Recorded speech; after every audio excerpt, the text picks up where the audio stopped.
So what I thought I would do is start by showing you a little video of what we had done. And it's got snippets of what happened on those 2 days of the preview. And then we can chat and I can take you through the different exhibitions and what the plan was. So it's got snippets of some of the talks and things like that. Barbara, you'll have to give me permission to share my screen. Yeah, I'm trying to. There you go. No, it still Almost. says No, post it's table. host, make co-host. Can I make you co-host? Yeah, you can. Yes. Okay, I'm doing that. Okay, now you should be able to do everything. Yes, so you have given me permission. So give me a second. I'll just pull the screen that I need. Yeah, I've got, you are screen sharing, so we're doing it.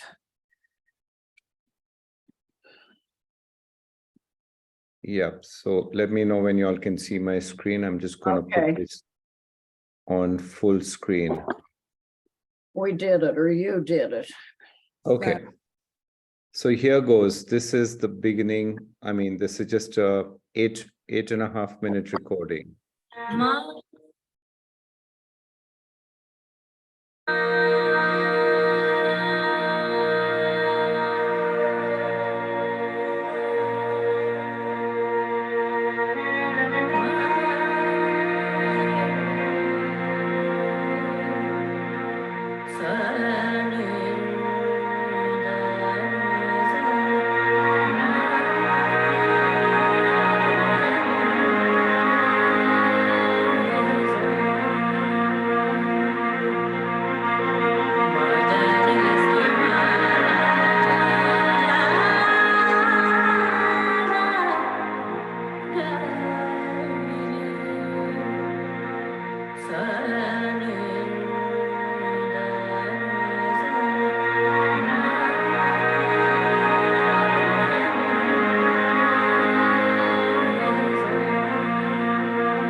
So this is your museum, a place of storytelling, of discovery, of dialogue, of cultural exchange, where we learn from one another to build networks of knowledge.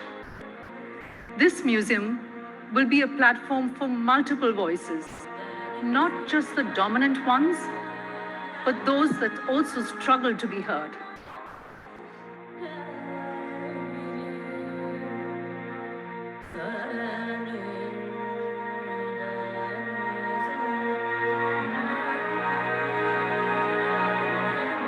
This is such an important day. Thank you for this wonderful gift you have given to this city of Bengaluru, to India, and to the world. What a fantastic museum this is. I dare say this in spite of being part of the team, but we all know that all the hard work has been done by Avhishek and his team, by Kamini and the team. This is not just a labor of 2 days, 4 days, 2 months. It's years of knowing, and almost like Ekalavya, just keeping that image of wanting a museum for a city and working towards it. Congratulations.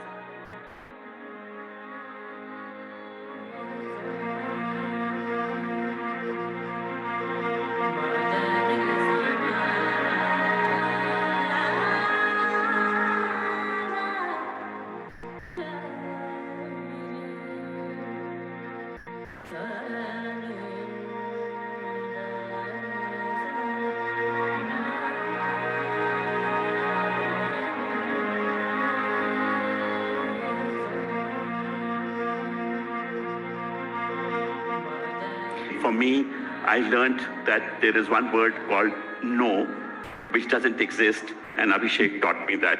He doesn't take a no, as many of you know. This evening is about celebration, But we have two requests of you. Please enjoy all that MAP has to offer, the physical museum, the events, our digital programming. Please spread the word around. We would like to see repeated footfalls, but Kamini has assured us that every time that you will come here, you will see something new happening. So please keep coming back. Please keep giving your ideas and feedback.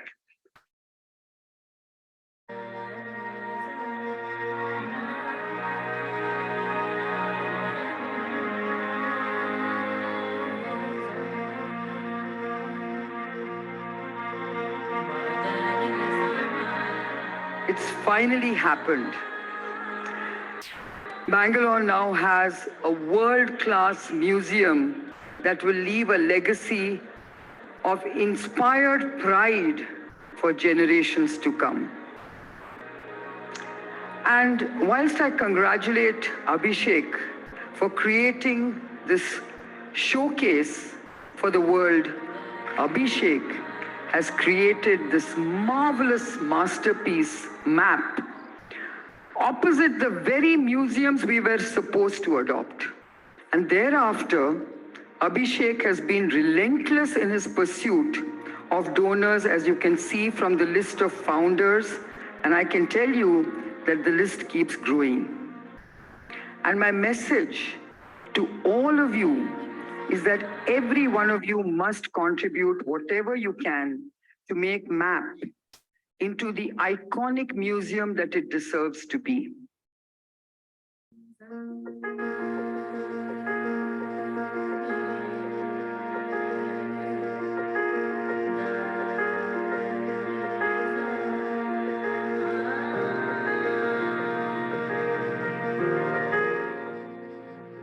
Thank you for making the time to come and celebrate Abhishek's dream come true.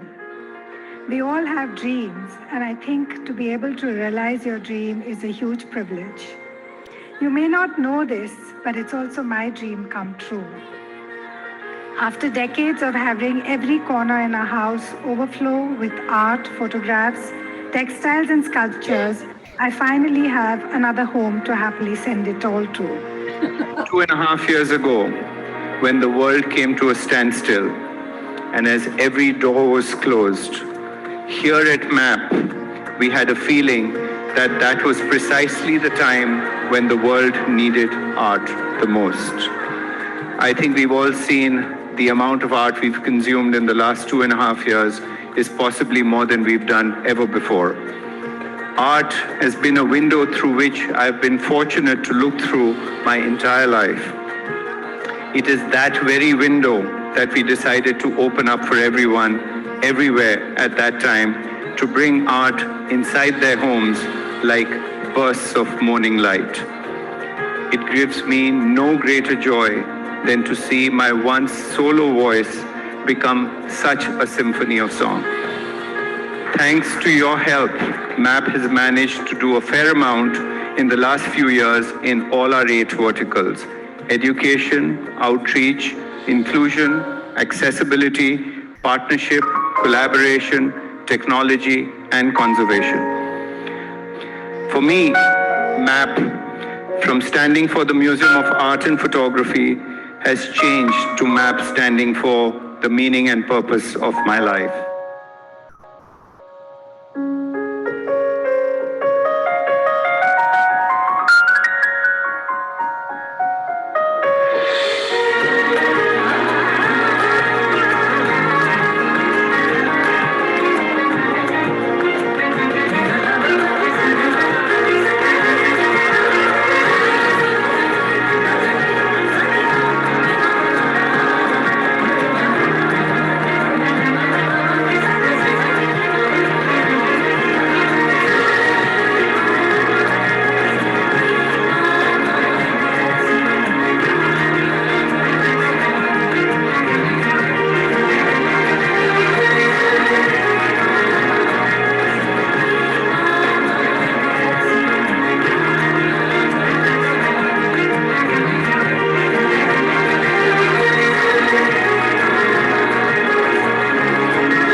Thank you.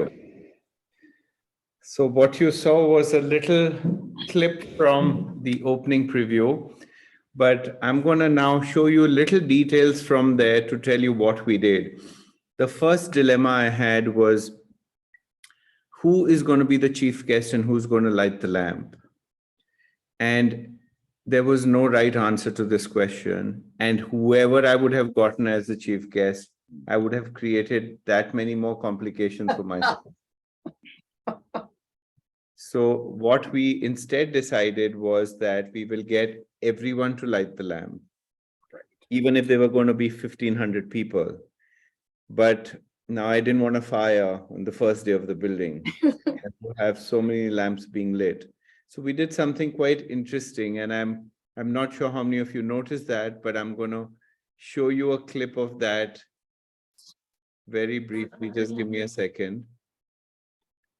So we did a digital lighting of the lamp, which meant that, let me show you how it worked. There's a very short clip of that, so some of you may have missed that, but I'm just finding the right spot where that happened.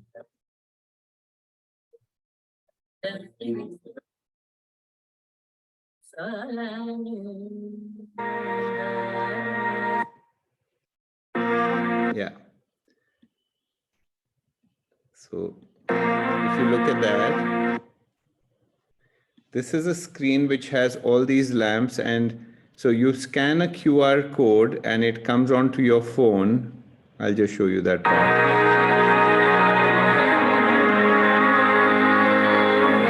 Yeah.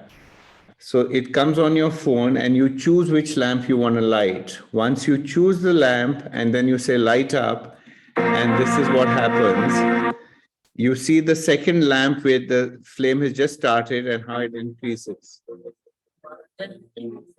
And if you notice below that, the name of the person who's lighting the lamp comes on there. So each one feels even more a part of the whole thing. And people just went crazy about that because more than 1,200 people lit the lamp in that weekend. And then what we did was 2 days after that, because we had captured everyone's name and number, they got a WhatsApp message with the lamp that they lit and a 1-minute video of what they saw in the museum. So the kind of technology we had built into this was so phenomenal that, and we had the director of the Tate, we had about 7-8 different museums internationally visiting us, and they're saying, it's unbelievable, just the fact that you were born during the pandemic, that we started taking all these digital steps. And we didn't have a choice, because how else do you even speak to people? How else do you even show what you're doing to them? So that's the kind of initial thing we did. And then another thing was we done different holograms, and I'm going to just find that part to show you again. Give me a second.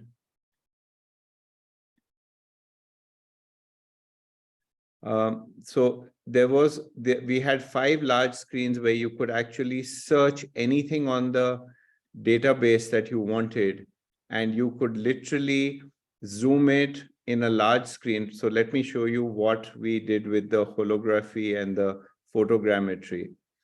Let me share my screen again.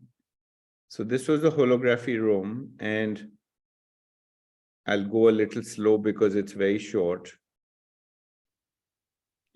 So what you're seeing here is my holograph. And I didn't even know the team was doing this. They just said, we need a recording for a particular interview. So would you please say something?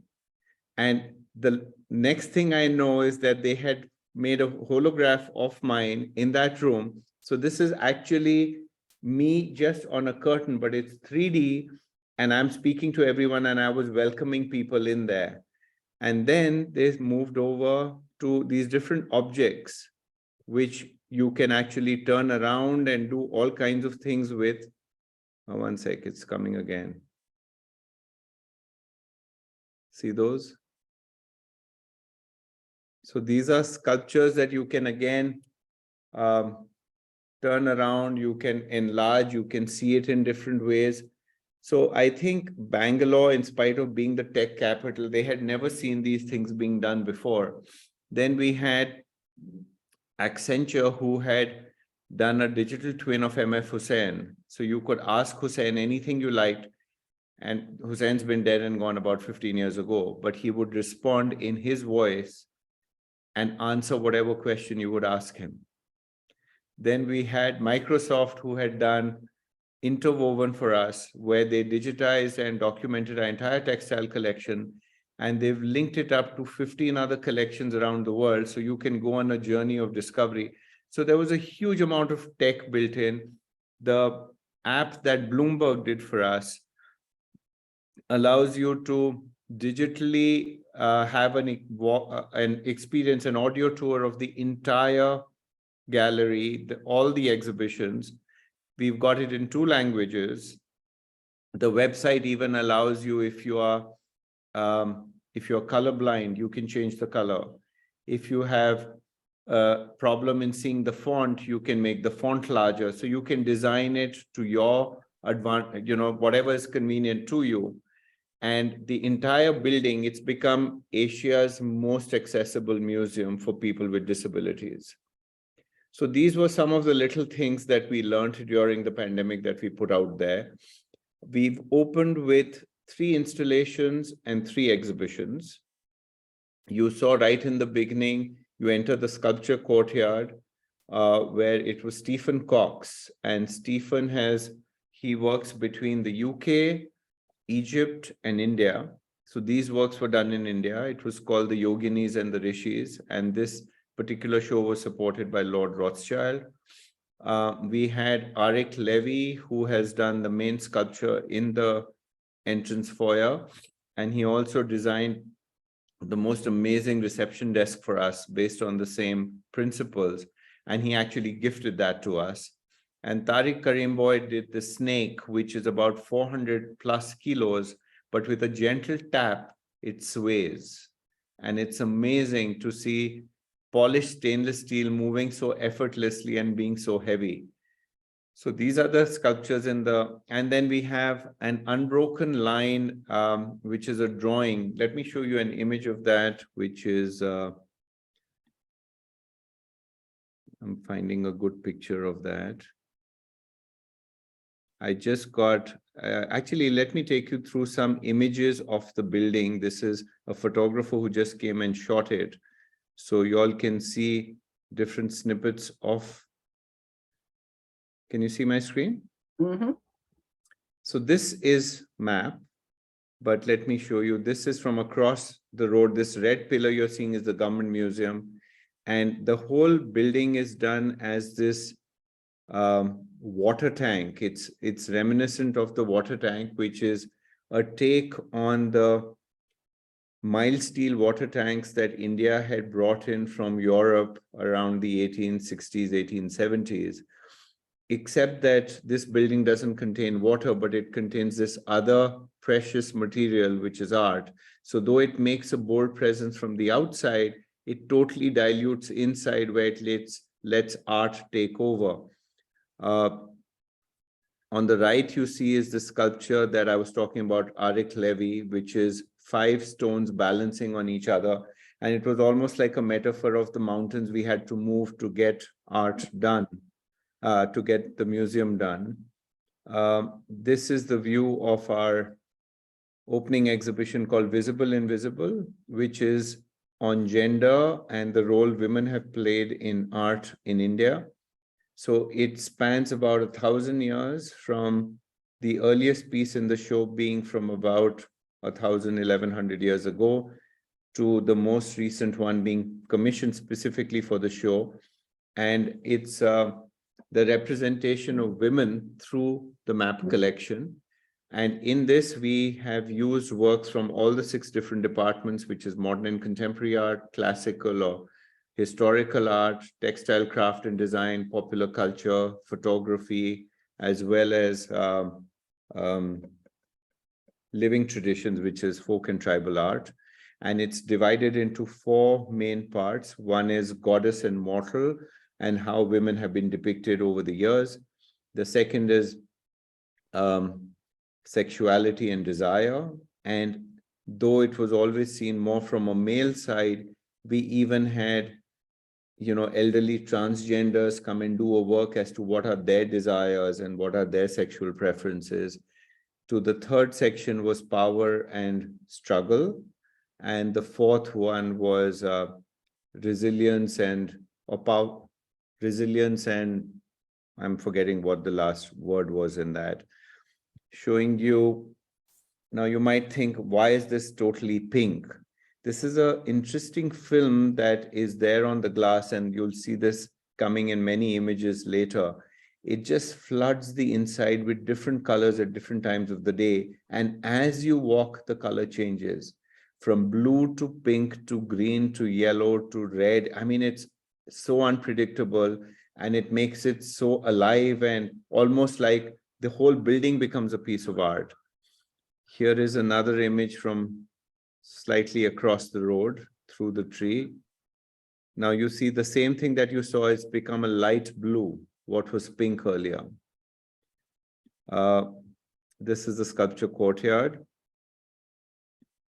This is the building at night, and you can see this is the part which is now looking like a orangey pink, which is shining through the trees. Whereas here it becomes this yellow. Now the light's not changing, but it's the ambient light which makes the whole thing a different color. And what you see on top is this unbroken line. It's a stainless steel sculpture mimicking different aspects of architecture through the centuries in Bangalore. Another view of the sculpture court. On the left is the reception table, on the right is the sculpture, so you can see the connections between the two. Here is again one of the yoginis. These two are the yoginis, the one in the far corner and this, and these are the rishis.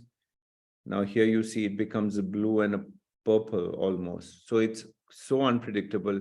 This is a better view of the sculpture. It's like an unending line in stainless steel, and you walk under it, and these are becoming pretty much selfie moments. This is going to be a fine dining restaurant. I mean, it wasn't ready at the time of the preview, but it's getting done now. Here again, you see the area where it is. So this is the main road, and these are school kids who are coming to the other museum, having their candy floss. Now look at the building. It's become this emerald green and blue, the same glass. This is another section of the Visible Invisible exhibition. Again, a section of that. This is our digital gallery, which is quite a first. Now, when you go to any museum, you would see whatever they have on display. But we thought we should do a gallery where you can see what you want to see. So you can choose to see what you want to see over here, and you can browse the collection and say, okay, I'd like to see all the works depicting a mother and child in the collection. And you let us know, and when you come, that would be on display for you. So as an example, we fed in about 10 different exhibitions, and at the touch of a button, this is a gallery which has 23 screens. And at a touch of a button, you can look through various different shows, and every exhibition we do would be archived here. So if you missed a show, you can still come and catch it over here later on. So this was again something of first that nobody else has done. This was a drone shot. I loved it with the kite in the picture. Another shot of the building in morning light. That's another clear one where the glass finally doesn't have any color on it. And that's again the fine dining area on top. And let me show you. This is a nice picture at night, and see what a jewel pink this becomes at night. What we did on this boundary wall on the side road is we sent out a public ask as to what does art mean to you. And you would see here there are many words within this mural. So we got about 100, 120 words, and we called this artist down from New York who's done this mural for us. where he's incorporated all these words along with the different widgets of map into this.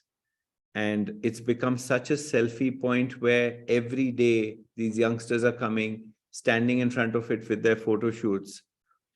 And this was another image of the side of the building. So in a nutshell, this is what we opened with. We have another exhibition called Chirage AI, which is an artist called Ellen Thalur. The reason we chose him is he's from Karnataka, and he's looked at lamps from the map collection. And all the lamps that you saw on the screen, which you could light a virtual lamp, were a gift to us from somebody. So this was our way of saying thank you to him. And this artist took those same very lamps and did an entire exhibition based on those lamps and using AI and technology. So that was also befitting being in Bangalore, and all the references were to artificial intelligence. And on our third floor, we did another exhibition with Jyoti Bhatt, who's this great photographer now in the collections of the MoMA and the Tate as well. And we asked Amit Datta to do a film on him, which incidentally MoMA wanted to show because Amit's an award-winning filmmaker. And when the MoMA called me, this was in September, and I said, you know, we are opening in December, and there's no way anybody else is going to show this film before we are going to show it. And they said, how many people from New York are going to be there at your opening? And I realized it's not every day that the MoMA asks me for something. So I said, okay, show it. And so they showed it before us. So we have that. This show is broken up into three parts. One is his artists and portraits, because he was photographing the artists like very few other Indian artists have photographed. So it was his own community of friends. And a lot of those pictures are being used for their biographies nowadays. And many of these artists are no more. The second was the rural studies of India, which is what he was commissioned to shoot. But rather than showing just folk and tribal art across the country, he decided to show them in context to how people are living with it. And the third section was his experiments with modernism, which is what made him really avant-garde. And he's such a modest man. He's almost 90. He's losing eyesight. And there was a Zoom meeting where I had to participate with him, with this journalist for airmail. And he's asking him, what do you want to be best known for? Is it your painting, your printmaking, or your photography? And he said, honestly speaking, I think my printmaking is what is my favorite. So he says, and now that the world is going gaga over your photography, what do you have to say? He says, I only hope that my photographer friends still remain friends with me. So he's such a modest man. And this guy couldn't believe that somebody would, you know, play down his own work so much. So this is what we did.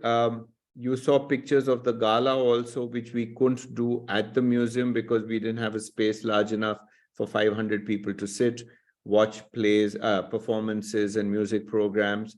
So we did a few speeches, we did programs around music and dance, and we had this big dinner both days, because one day we kept it more for people from Bangalore, one day we did it for people who were coming from outside. And during the day in the museum, we had our conservation lab open, we had the library open, we had talks, we had workshops, we had seminars, and we had film screenings. So this is what we did. And there's a similar such week-long program that's planned out from the 18th to the 24th. I think the city has really enjoyed what we've done, and there's quite a buzz around this new museum going to open.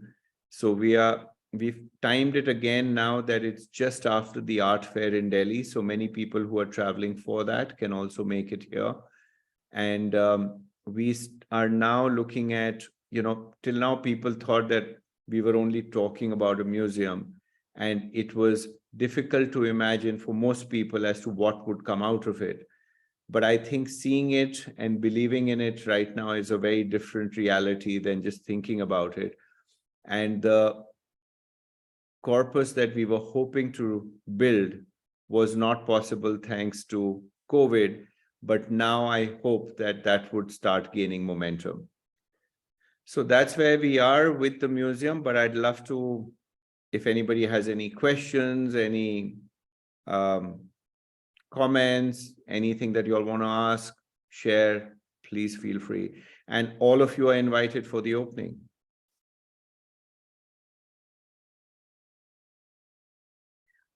Betty, when you did the first presentation, paused after you had finished, and this is 2.5 years ago, basically. And she said, you have truly built a museum for the 21st century. And I feel you got very lucky with the pandemic because it stretched you and your people's creativity. I'm sitting here in awe of what you've created.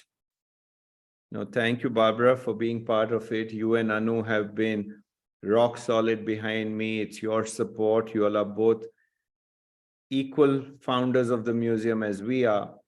I must say another thing, you know, when they were drawing up the founders list and putting it up on the board over there, and they wrote the founding patrons and they wrote the founding circle, and above it all, they wanted to write the founders, and they put Radhika and my name. So I said, no, we are not putting our name, so you cut it out. So they said, should we put your parents' name? And I said, no, we won't put their name either. So then they said, okay, we'll write the Poddar family. So they left it at that, and I cut it out and I just changed it to a family inspired by art.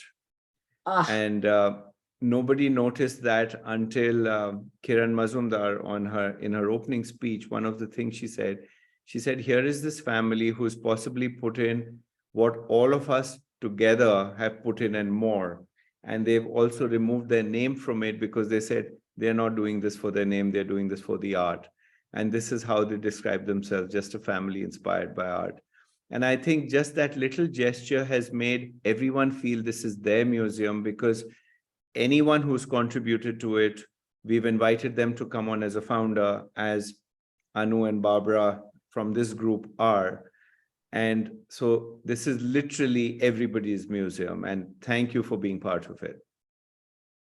Abhishek, it's Anu. Gosh, congratulations. I'm so glad I got to enjoy a little bit of it on film. You know how very, very disappointed we were. We were so looking forward to it all year.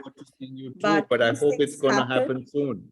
It will. I mean, after seeing this, I know this is not a question of one visit. It's a question of a lifelong engagement. I look forward to spending many happy hours there. This is your museum, Anu. The A in this stands for Anu in the map. It was fantastic. Thank you, Abhishek, and hopefully we will see you soon. And Avhishek, I had fun during the pandemic of just tuning in to MAP and seeing these incredible presentations. And it helped keep me engaged in things I loved. So thank you for the creativity. But Barbara, that's not stopping, because we've realized that just because we are opening physically, the digital museum is not going to stop. Good. In fact, I think these are two sides of the same coin. So the frequency of what we were doing digitally is still going to happen as much. Right. And I think we were looking at almost doing about 100 events a year, even before we'd opened. And this is only going to get more and more, and we'll increase that number now that we are physically open. And all our educational programs would happen in the school, in the classroom here. And now every tech company is wanting to do more stuff with us. Wow. So we have Meta, which has come on board. There's Adobe talking to us. There's Google speaking with us. And they're all, they're sending their people because they're saying, let's do something that nobody else has done. It's almost becoming like a competition between each company as how they can help us and do something. Are you one of the newest museums to open in the world? Yes, I guess we would be. In fact, the kind of publicity we've got internationally as an anticipated opening, I think in at least 15 different magazines, it's been amongst the 5 most anticipated museum openings for this year. I'm saying that because everything that you've done is so current that it almost seems that nobody else can keep up with you. I don't know. Funnily, with technology, Barbara, if you can think about it, you can do it. It's all about just the idea. I mean, this lighting this lamp, it's such a simple idea. So now what we are doing is, for our opening on the 18th, we are even doing a digital lighting of the lamp through your laptop. So you don't even have to physically be there. So you can all participate in the opening from wherever you guys are. Oh my God, that's amazing. But you've made it a very inclusive international experience, which I don't know of that happening in a lot of other places. See, the thing is, I have no experience in this, so I can only go by common sense. And Well, I've surrounded that myself. helps. I've just surrounded myself with people much smarter than me. That's and, the trick. And sometimes we listen to them. No, that is the trick. I've always said that in business. Always find people that are smarter than you. No, it appears that you've done an amazing job, and it's highly respected by a lot of other museums that are looking to you for your knowledge and expertise at this point. You know, I feel like such a fake because I have none. It's my CTO who tells me, he said, you know, before the pandemic, my room was in the basement and now I've got the corner office. It's just because, you know, it's thanks to having a smart tech team that you can deliver. Yeah, Joseph, you had a question. You're on mute. Have you seen all the publicity on Dianita Singh? All the publicity or? Dianita's been written up. Yeah, after her award and stuff. So in fact, I also met her recently in, where did I see her? No, we spoke on the phone and we messaged each other. We were to meet in Kochi, but the opening of the Biennale got postponed. Yeah, well, Joseph. It sounds like the pandemic, in a way, gave you certain opportunities to fine-tune ways of communicating with an audience digitally and kind of incorporating the technology that, had it not have happened, you wouldn't have been, you know, you wouldn't have been pushed in that same way. And I kind of like the idea that you kind of took advantage of you made the most of a kind of catastrophe, really. So Alex, I think this is the second or third time we have, you know, there's this saying that I always kept hearing, that never let a good crisis go to waste. And I didn't know what that meant until we turned crisis after crisis to our advantage. And at that time, you know, it wasn't very easy to do that because you feel that you're being sucked in and how can you go against the tide? But I think we winged it all the 2-3 times, because initially when this project was envisaged, it was a private-public partnership with the government. And at that time, we had even tied up with the Smithsonian to help us do this. And then there was this public outcry thinking that this was a land grab by all the 8 people who'd been given these public properties in Bangalore. And somehow they started targeting MAP. And funnily, everybody else withdrew. And MAP is the only one who went ahead and did it on its own. So today, I mean, and all those companies who were doing those other PPPs were at least 10 times, if not 50 times or 100 times larger. And I was really cursing my luck as to how that could have happened. But had that not happened, MAP would just not have happened. It would have been so much smaller than it is. So I think if you've got the conviction and you believe in what you're doing, you just do it. I mean, I may have said this, so I'm sorry if I'm repeating it, but it was literally at that time when the pandemic hit and we didn't know what to do. And it was one of the first Zoom calls with the team. And I said, guys, every museum in the world for the first time ever is shut. Whether it's the biggest, whether it's the oldest, whether it's the most well-endowed, whether it's the newest, whether it's the most modern, whether it's got the best collection, everybody is on the same starting point right now. Everyone's closed. Now, when a tiger is chasing you, you don't have to be faster than the tiger. You just have to be faster than the slowest runner. Because to survive, that's all you need to do. And I said, we don't have to be the best. We don't have to be the biggest. We don't have to have the most money. We just have to get up and start running right now. And that's what we did. And we didn't know what to do and where to run. We just knew we had to get up and start moving. So I asked the team that all of you have to come up with one amazing idea. And I said, I don't care how good or bad it is. It just has to be a mad idea, something that nobody's done. And we followed a lot of those ideas, and that's what we did. Wow. Yes, Joseph. Yeah, I have a question. It's very interesting what you're doing. I went to see the Cleveland Museum. They closed for 7 years to do their reinstallation of everything, which is a long time to close a museum. And the Cleveland Museum, as you know, is famous for the quality of its objects. And so my question is about whether people are even going to museum to see objects anymore.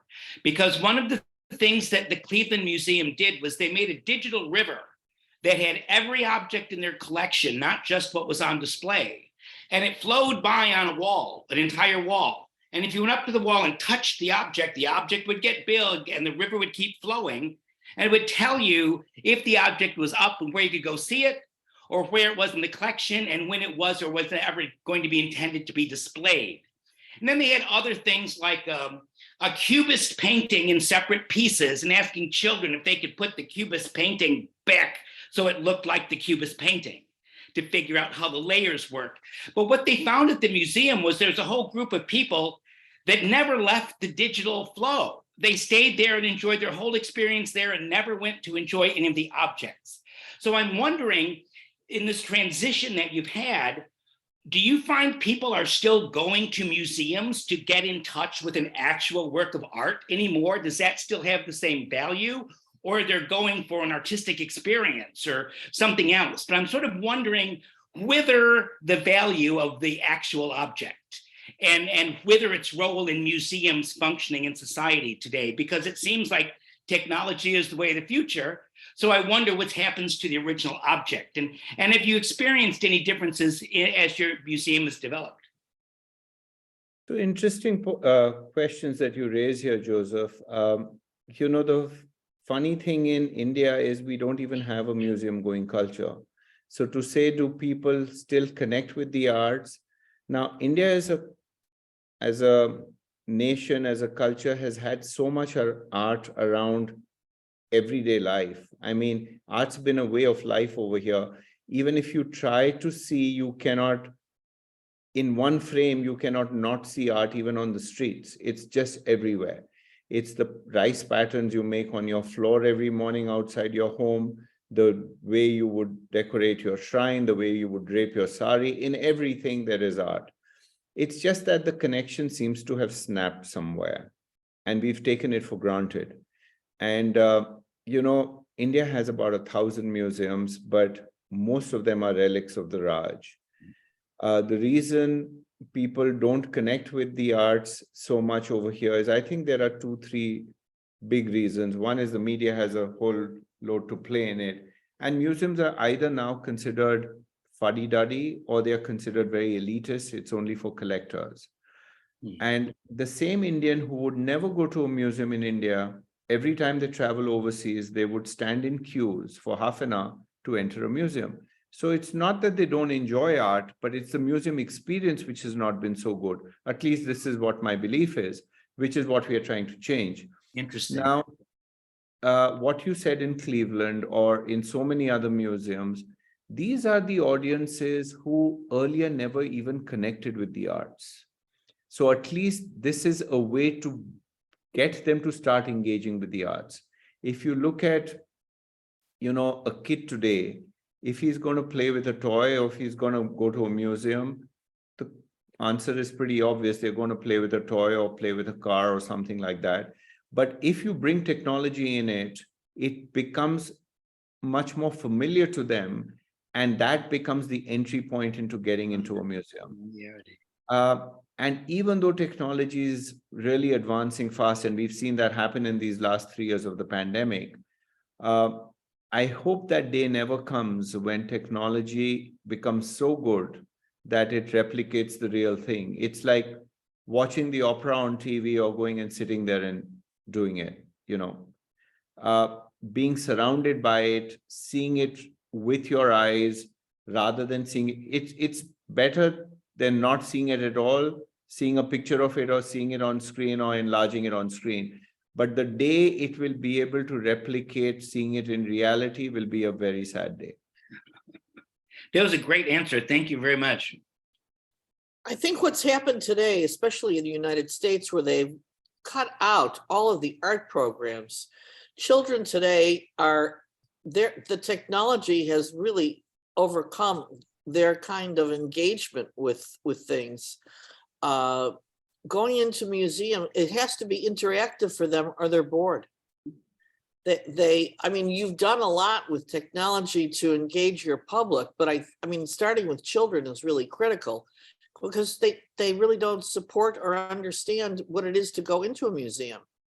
So that is really important to bring kids in to see what is available, really how to experience it. But you're right. India is an unusual country. It's all around. I mean, whether it's a building or a fountain or you're right, a sari, the flowers, my God. I mean, it's everywhere. And that's the beauty of the country. So being inside a building is not that familiar. So what we're also trying to do is, yes, we are bringing in technology in unique ways. So I'm not sure whether all this would be ready at the time of our opening, but we are also thinking how every few months we can do something that nobody has done before.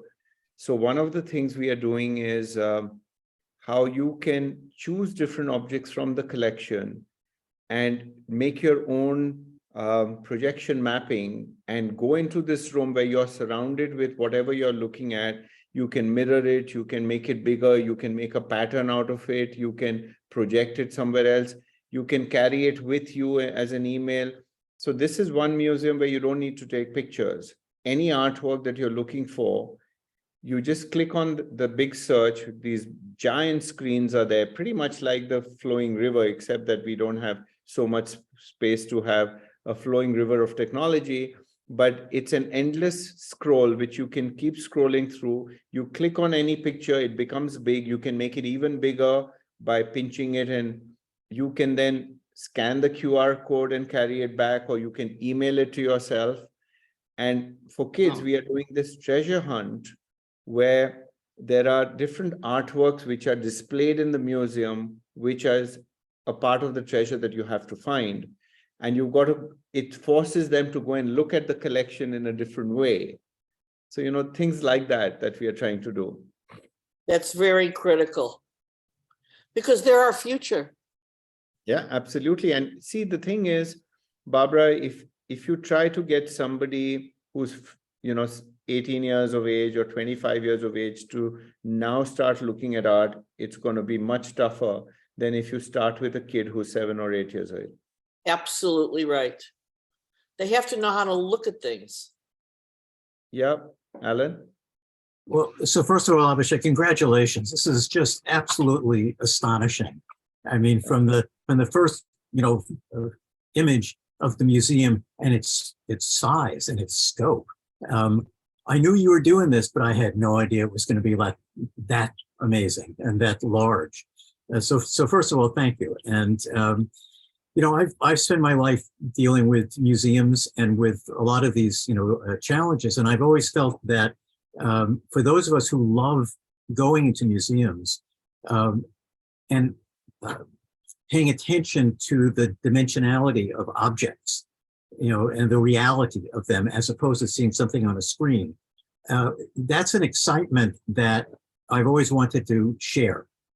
So that, there's a huge difference between looking at a painting in a book and seeing the painting in real life.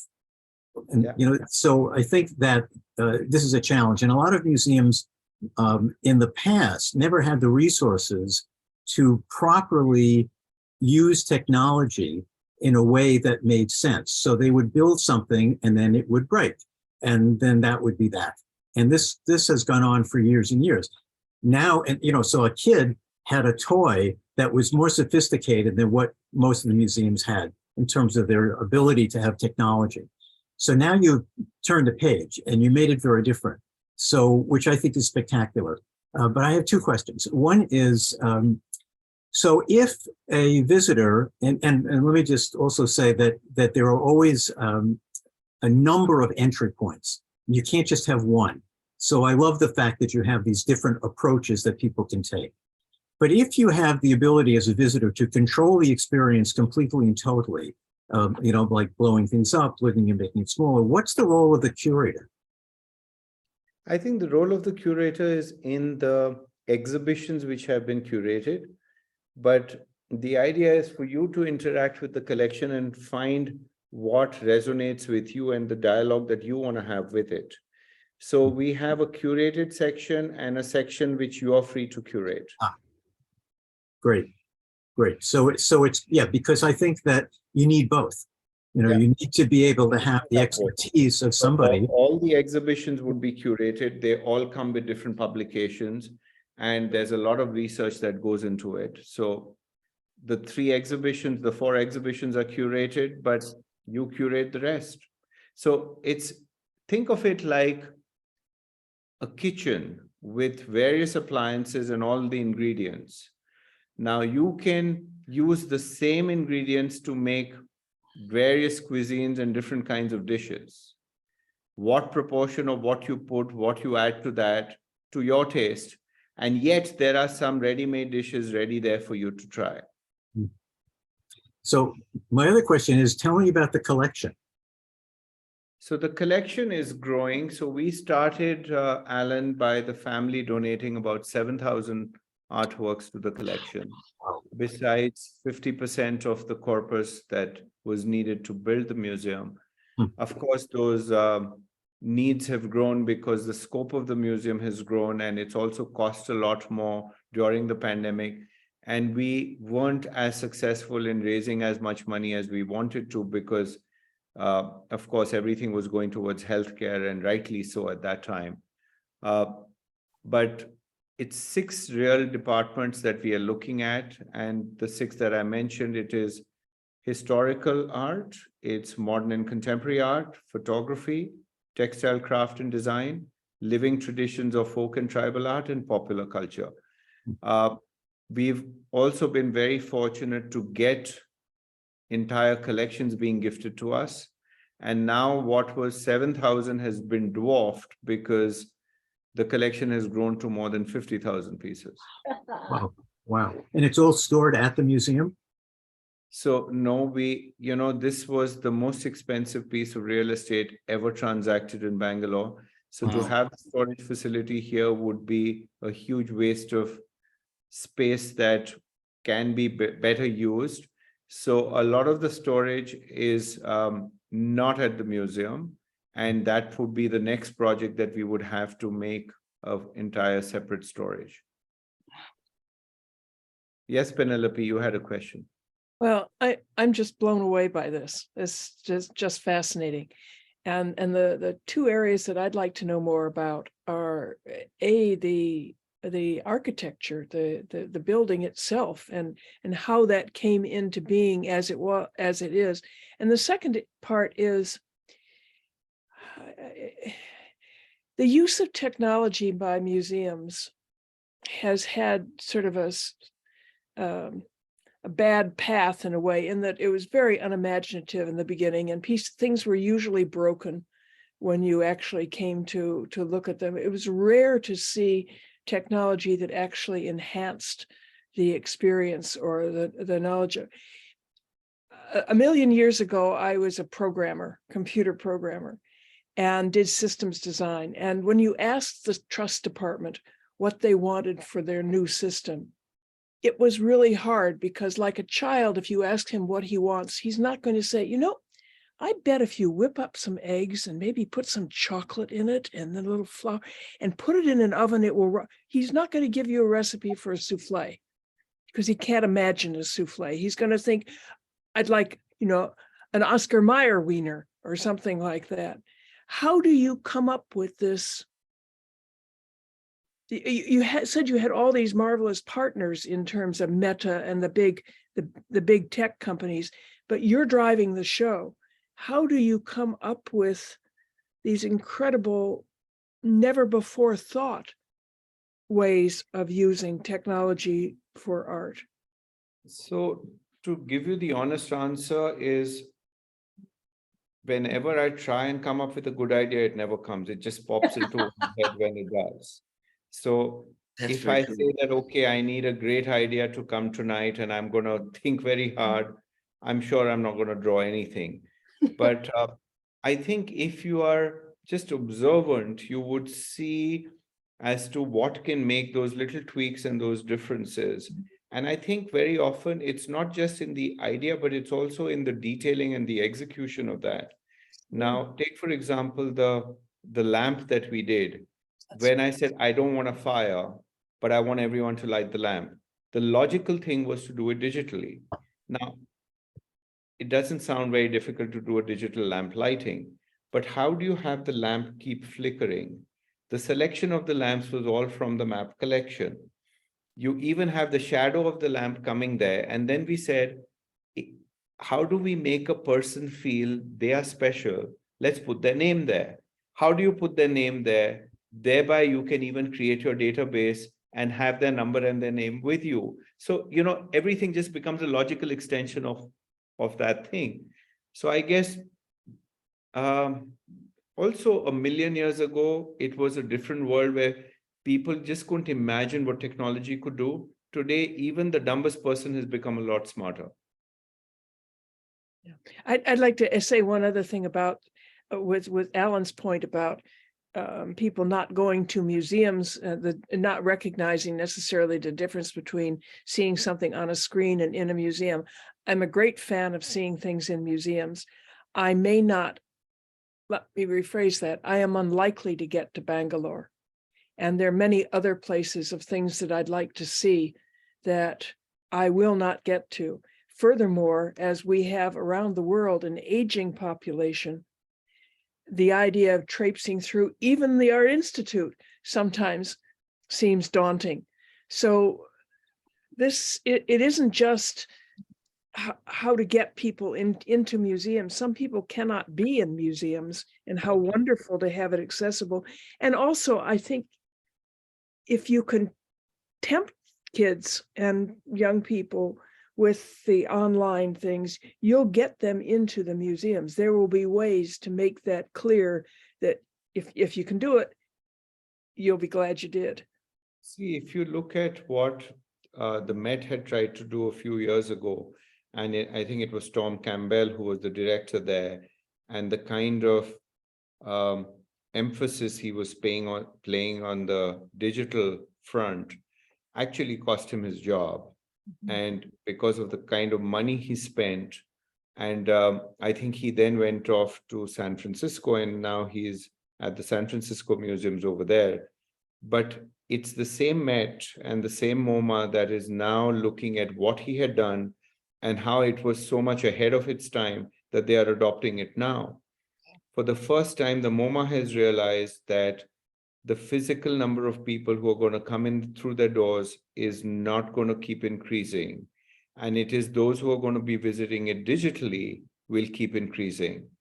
And all their efforts are on how to increase their digital presence, even in a post-pandemic world. Now, we've just been lucky that we were birthed at that time where we had no choice. So we started looking there, and I'm telling you, we had not even looked at anything digitally when I first spoke to you guys. Wow. That's doubly impressive that you've come from us. Had a question. I'm first of all, congratulations. It's just extraordinary what you've done.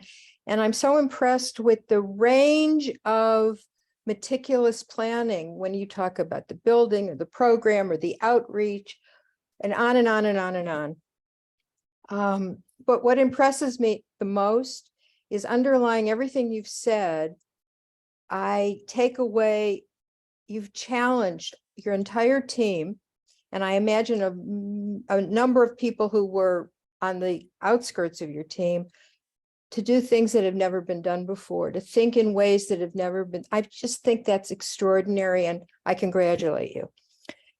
A question. Thank you. Other than the obvious geographic advantage of being in the tech capital of India, was there an advantage in your programs by having so many tech companies right there? No, I still don't think we have used them as effectively as we could or we should. It's just that because, you know, technology is what gets noticed a lot more, and it touches many more people than the physical arts do. Now, imagine if I was physically lighting the lamp versus digitally lighting the lamp. I would have had a queue which would have been at least 2 hours long to even get in line to light the lamp, and many people would have left. But this way I could do so much more. My digital opening, if we had done it physically, Merle, we would have had 125 people in the auditorium. We had 50,000 people who viewed it. Now, technology just allows this to happen. You are sitting in Chicago, somebody could be sitting wherever else and attend it at the same time. But here you'll have to come, you'll have to look for parking, you'll have to take that half an hour's drive. And otherwise you log in at 10:29 and you can attend it at 10:30. So technology is just such an enabler. So it really doesn't matter where it is. I think the reason we chose to do it in Bangalore is because I'm here and I wanted to enjoy my museum rather than have to travel every time to see it. And also, I believe the future of India is not going to be as much Delhi and Bombay as it used to be, as much as it's going to be Bangalore tomorrow.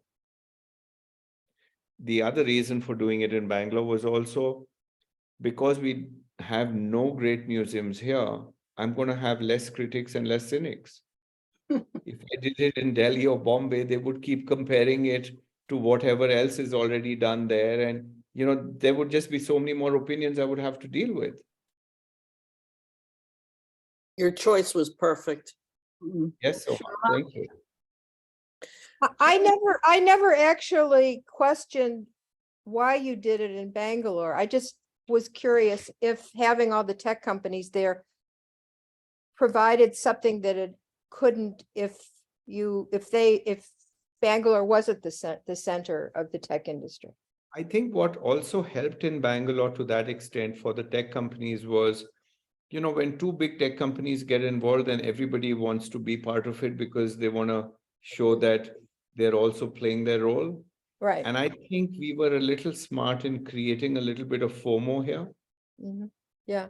But in my opinion, and I'm not suggesting that it would have been a good idea, but had this museum gone up in either Delhi or Mumbai, I think it would have more than competed with what's there. Maybe, but I didn't want to take that chance. No, I understand that. But all I'm saying is you are miles ahead of what one can see in those cities. Thank you. Yes, so much. How many curators do you have? Well, you know, the last time I took stock of how many people we have in the team, I almost fainted. Between MAP and MAP Academy, we have 112 or 115 people already on our rolls. Oh my God. You break it down by discipline? How do you break down? We have various departments here, Barbara. We've got admin, we've got curatorial, we've got exhibition, we've got photography, we've got development, we've got,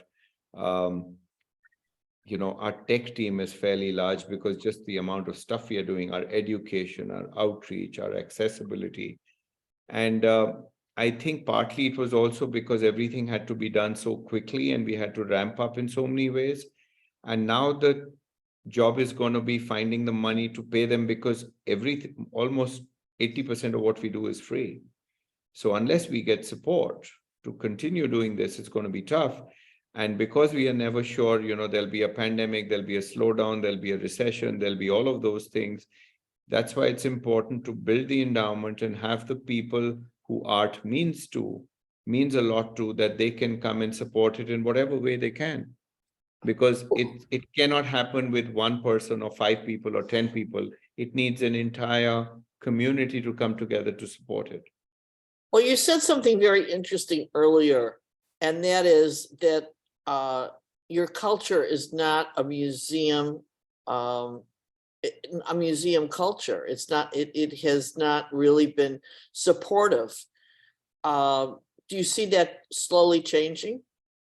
Well, we hope to be a catalyst to change that, but it's too early to say. Well, you've got a head start that's really brilliant. Thank you. Kudos to you to be able to have that kind of foresight. And the fact that I think it was a great idea to do it in Bangalore. We have a saying here, build it and they will come. And that'll happen. Yeah. Bangalore, I mean, your museum will be in every guidebook. Thanks. Yeah, Soma, you raised your hand. Yeah, hi. I wanted to comment. Is it Kamini Sani? Is that her name? Yeah. She does brilliant work on your website because I get weekly updates. Whoever does your print writing does a superb job. Like they put something together, enchantment. I think it's Map Talks.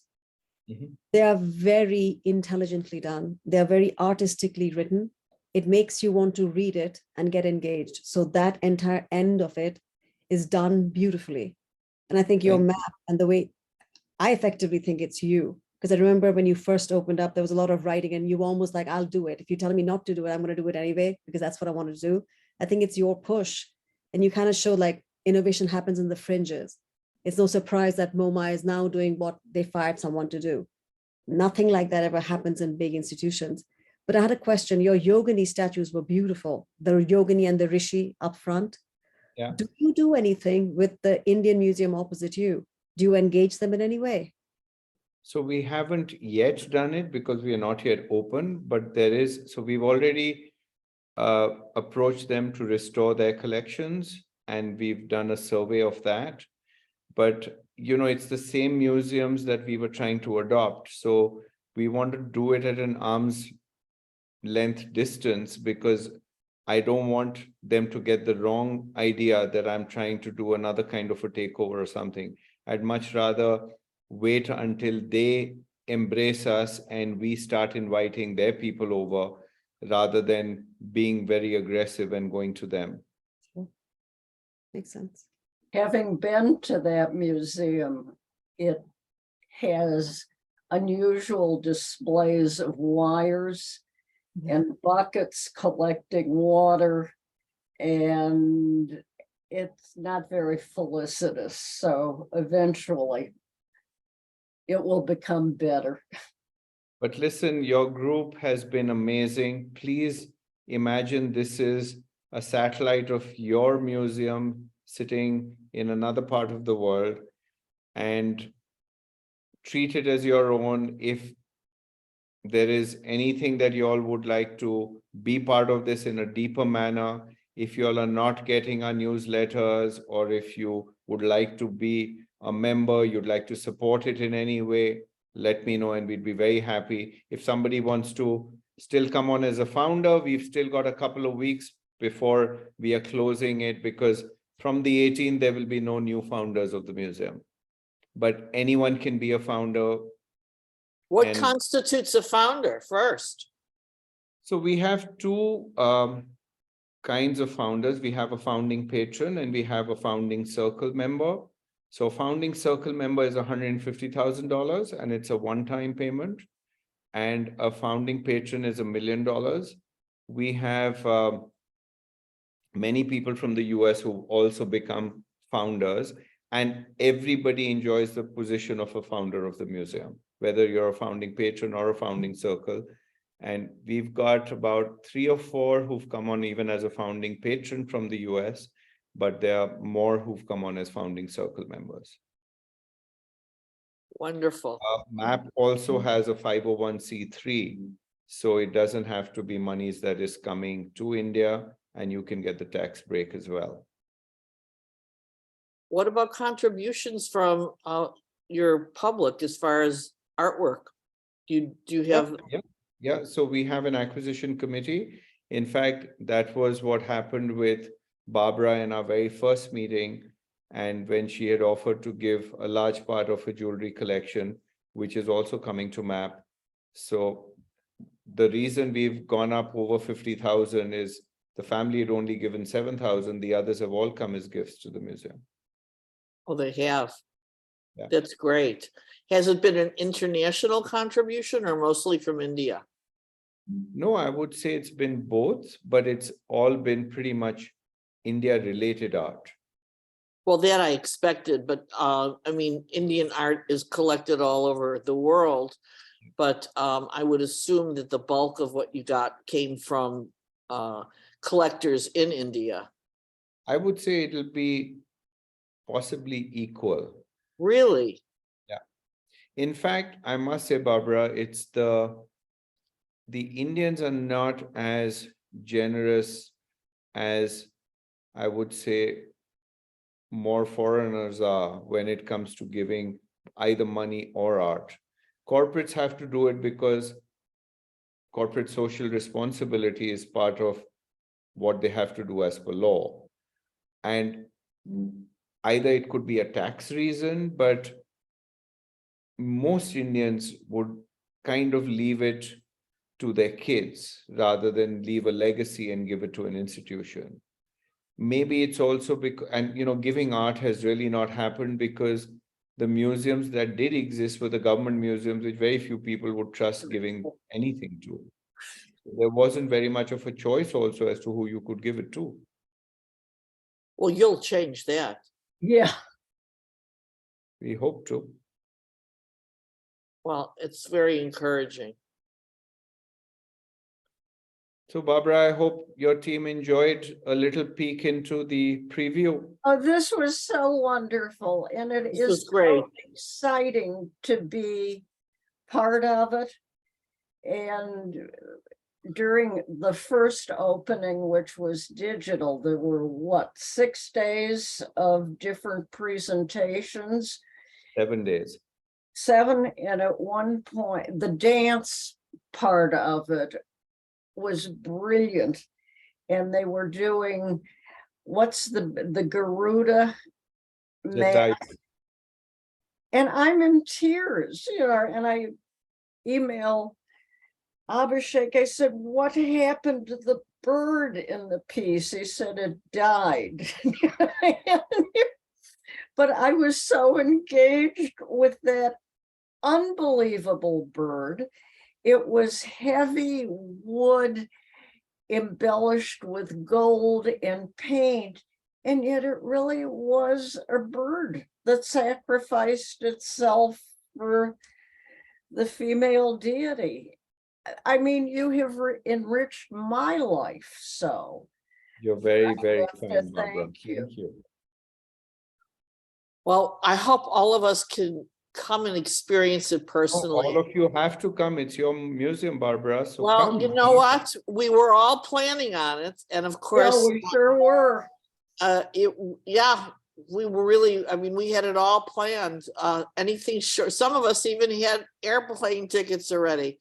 Right. But I think that you will. Just rebook them and come now. Well, I won't be able to come till next year. This year's sort of booked. It just started, Barbara. I'll be there. Don't worry. I don't want to ever think that I won't get back to India. Yeah. But the good news is now the airport in Bangalore loved what we are doing. So we are doing 2 branches of the museum at the new airport in Bangalore. Wow. Oh my We goodness. are doing a digital museum at the domestic airport and a slightly small physical branch at the international airport, along with the map store. And I forgot to mention about the map store. So the map store is possibly the only museum store in the world where every object in the store is based on something from the map collection. Wow. And many museums would go to a fair and pick up stuff which looks nice and they would sell that. And yes, about 20–30% would be related to mugs and scarves and things which is related to their own collection. But here, every piece is based on the collection. So we have one store at the museum. We have one store in Radhika's complex at Cinnamon. And we are doing 2 at the airport as well, domestic and international. And the good part is a lot of our supporters and our founders have now moved all their gifting and their shopping to the MAP store for their corporate gifting and their personal gifting. And this becomes another way of supporting it. We would soon have it all on, I mean, we still have a few things on our website, but we are going to have a much bigger presence there. And some people have just gone crazy. It's the same guys who do the scarves for Ferragamo are doing it for us. And when I remember some people just went bananas buying the amount of stuff they did, because they said, you've obviously priced it wrong. And before you change it, we wanted to buy it all. And I said, no, but you know, it's just that they mark it up 17 times and we don't. So We'll be there. We're shoppers. Yep. Some very serious ones. Right. At some point, is your shop going to sell online? Can we buy We've already? We've already started in a small way, but I think it's gonna, we've just kept someone who's in charge of that. So in a couple of months, it'll be a much larger catalog and we'll be a lot more geared to do, because in fact, now Amazon has come forward to help us. They said, this is the way we can support you by getting you a lot of business online. It's Fabulous. Fabulous. Well, and personally, until I can get there physically, which I hope to do sooner than later, I will patronize your online commerce. As will I. Avhishek, I think my show is now been set for December. the 6th of December, the 1st or 2nd week of December. So if any of you are planning on coming to India at all within the next year or so, maybe you could aim for December and we could meet there. Oh, tell us more about your show, Alexander. Well, it's been in the planning for quite a long time, and it's based on you know, MAP has, obviously it's just got a phenomenal photography collection, so I've been re-photographing some of that collection and then working on top of those on top of those photographs, on top of those images, with Riaz, who's just gone off to bed.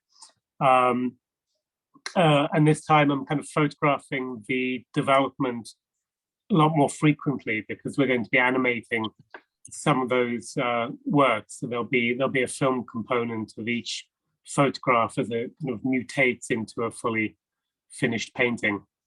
So it's going to be, I think, a collection of around 20 pieces, something like that. And it's in the downstairs gallery, is that right, Avhishek? And that gallery is always going to be free for anyone to come in. So that's the non-ticketed stuff, because we realized to build a museum-going culture, you can't have people spending money. So there's a part of the museum which will always be free, and that's the gallery we are doing Alex's show in. And the good thing is, Alex's show was the first exhibition that MAP spoke about and started planning. So you know, for all good things, you have to wait. You waited some time for MAP. Now you've got to wait even more for Alex's, because it's going to be even better. And Alex, the show is in December? In December, yeah. Yeah. Congratulations on that as well. That's fabulous. And I have to say, just to echo Soma's point about Kamini, that I've had a number of meetings, obviously, with the staff at the museum, and everyone has just been so great to work with. Just fantastic communicators, and there are a lot of women in senior positions, right? There are I think women in the team. Sometimes I think there's some kind of a some ulterior motive that the team has to show me as the only man in the team. No, we have a few, but very, very few. Yeah, it's been fantastic. It's a very, very kind of collegial environment, and Kamini seems to be, she directs it with so much kind of So what kind we've of done, grace. I'm just going to take another 2 minutes. So there are two components to MAP. One is MAP the museum, for which Kamini is the director and she's the boss. And then we have MAP Academy, for which Nathaniel is the director. MAP speaks about the MAP collection, whereas MAP Academy speaks about Indian art in general. So that is our educational arm, where any museum, any collection, anything to do with Indian art is all looked at, and MAP is only one of those nodes rather than the whole thing. And the reason we wanted to separate the two is the first ever encyclopedia of Indian art has been put together by the MAP Academy. Nobody has done this. India is 75 years old, no government, no university, but MAP Academy's put that together. It's going to be another 5 years before it's complete, but it's already quite comprehensive. We've got courses on Indian art, which is again all online and free, which they've done, and they're doing now a full timeline on Indian art as well. So the MAP Academy team itself has almost 30 people out of the 115 that I talked about, and a lot of these are PhDs. By the way, Abhishek, I think it's very cool that your building is in the shape of a water tank, considering Bangalore's with those 5 lakes and Gouda, to have that history built into your architecture. Very subtle, very thought out. It's really, really cool. Thank you, Soma. Anytime. Okay, guys, good night. It's now past midnight, so I'm going to excuse myself. Thanks, Bye. Abhishek. Thank you, Abhishek. Looking Good luck. forward to being there. Take So care. much. That was amazing. Bye. Bye, Anu. Thank Bye. you. Hi, everyone. Thank you, Abhishek.